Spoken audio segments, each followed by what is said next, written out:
ఉంటే వాళ్ళందరి కుటుంబాలను ఆయా స్థానిక ప్రాంతాల్లో ఉన్నటువంటి ప్రజల నుంచి వచ్చినటువంటి వాళ్ళే.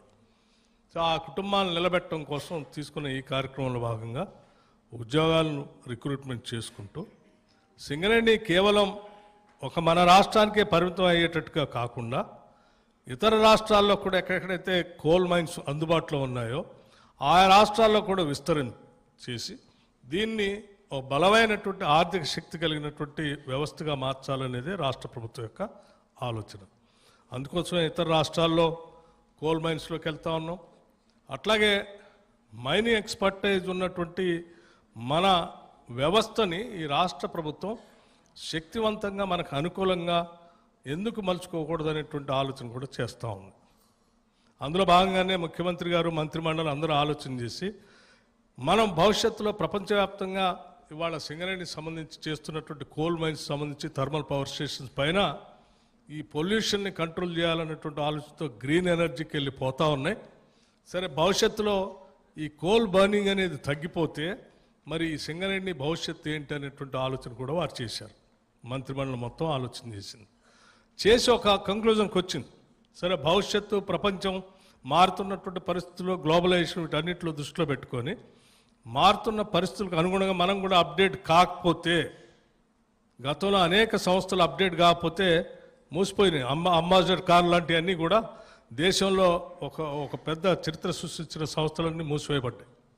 అలా కాకుండా ఉండాలంటే అప్డేట్ కావాల్సినటువంటి అవసరం ఉంది. కాబట్టి అప్డేట్ కావడానికి కావాల్సిన పరిస్థితుల్లో గ్లోబలైజేషన్లో కేవలం కోల్ ఒక్కటే కాకుండా ఇంకా ప్రపంచం పెద్ద ఎత్తున చూసేటువంటి లిథియం లాంటి, గ్రాఫైట్ లాంటి మైనింగ్ యాక్టివిటీస్లో కూడా సింగరేణి కాలనీస్ విస్తరించేసి సింగరేణి ఆర్థికంగా ఎదగటం కోసం కావాల్సిన ప్రణాళికలు తయారు చేసుకోవడం కోసం ఒక కన్సల్టెంట్ కమిటీని పిలిచి గ్లోబల్ ఇన్విటేషన్ చేసి వాళ్ళందరూ చెప్పినటువంటి సలహాలు సూచనలు చూసుకొని ఒక ప్రణాళిక ముందుకు పోతే తప్పనిసరిగా సింగరేణి నిరంతరం చిరస్థాయిగా బతికుండటానికి అవకాశం ఉంటుంది. కాబట్టి ఆ ఆలోచన కూడా రాష్ట్ర ప్రభుత్వం చేస్తుందని చెప్పి మీ అందరికీ సగౌరవంగా రాష్ట్ర ప్రభుత్వం తరఫున మీ అందరికీ తెలియజేస్తూ ఉన్నాం. అందుకే ఇప్పటికే ఒక కన్సల్టెంట్స్ని కూడా అపాయింట్ చేశాం. ప్రపంచవ్యాప్తంగా గవర్నమెంట్ టు గవర్నమెంట్ చేయడానికి అవకాశం ఎక్కడెక్కడ ఉంటే అటువంటి లిథియం లాంటి, గ్రాఫైట్ లాంటి, లేకపోతే మిగతా మినరల్స్ మనకు ఎక్స్పర్టైజ్ ఉంది కాబట్టి లాభాలు చేయడానికి అవకాశం ఉన్నట్టు అన్నిటినీ అందిపుచ్చుకోవాలనే ఆలోచనతో ముందుకు పోయేటువంటి కార్యక్రమాన్ని ఈరోజు ప్రణాళిక తయారు చేసుకుంటూ పోతా ఉన్నాం.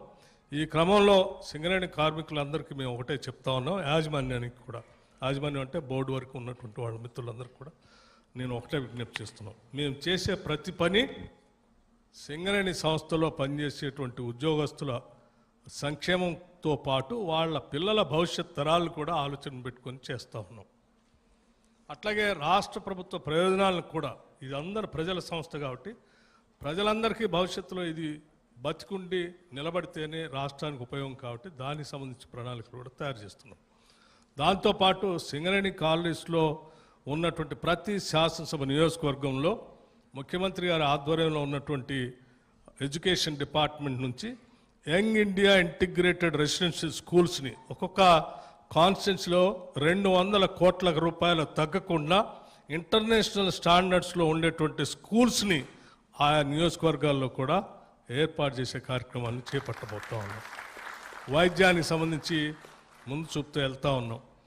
అట్లాగే ఆయా ప్రాంతాల్లో ఉన్నటువంటి ఆ పొల్యూషన్ కంట్రోల్ చేయడానికి కావాల్సినటువంటి కార్యక్రమాలను కూడా చేసుకుంటూ పోతూ ఉన్నాం.